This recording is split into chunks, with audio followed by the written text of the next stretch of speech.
Good morning everyone, we are Group 10 and today we will be presenting our risk management plan. Our team consists of Chong Zhenzi, Lai Sen Kang, Hua Zai Chen and also Liao Bunxian. We have conducted an analysis on the purpose construction project to ensure its viability and success. Let's start with an introduction to our topic.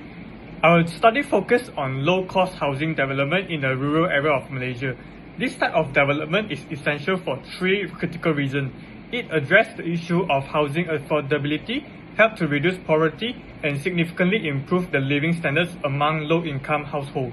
Hi, this is Liao Bunxian. Now I'm going to talk about background issues. So the first one is going to be rapid population growth increases the housing demand. And the second one is going to be limited infrastructure in rural areas.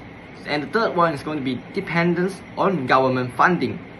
And the fourth one is going to be exposures to environmental and logistical challenges.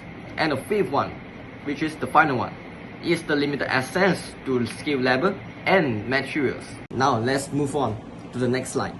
So what is the purpose of study? Is to identify, analyze and evaluate risks associated with constructing a low-cost housing settlement in rural Malaysia and propose mitigation strategies. So yeah, hi guys, Chong here with the project overview. So the project scope here is construction of 100 units of low-costing houses in the rural area. So these all are fully constructed by private contractors, however are funded by government. So the project duration is around 24 months. So who are the key stakeholders? So the key stakeholders are the government agency, the local authorities, the contractors, suppliers, and finally the rural community residents.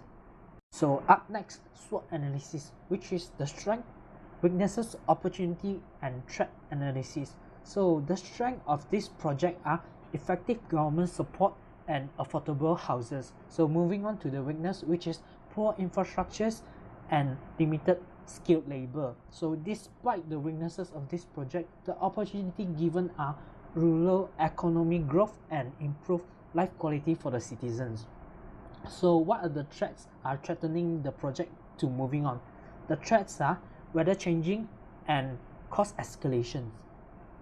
So last but not least, the risk identification. So there are 10 major risks that identify under the following category, which are the environmental risk, financial risk, operational risk, social risk, and finally regulation risk.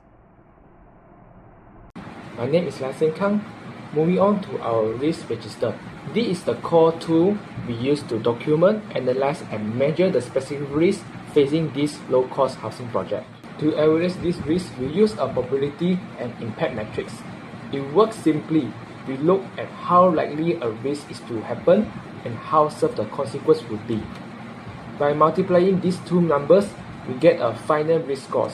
This helps us identify which problems are just minor annoyance and which one could actually derail the project.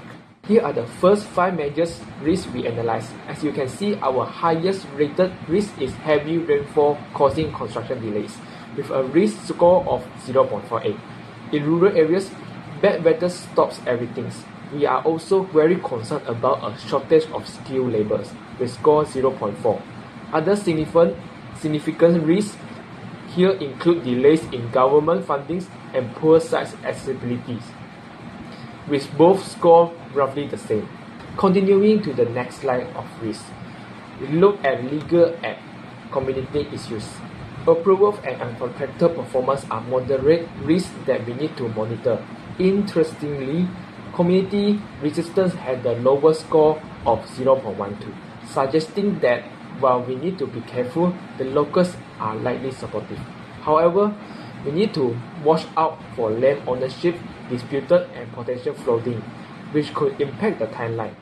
In conclusion, the construction of low-cost housing in rural Malaysia involves significant risks related to weather, funding, logistics, and also manpower. So, in order to avoid this, we have few suggestions, which is early risk planning and monitoring, strong coordination with authorities, financial contingency planning, and also community engagement to reduce resistance. So this is our risk management project. Thank you.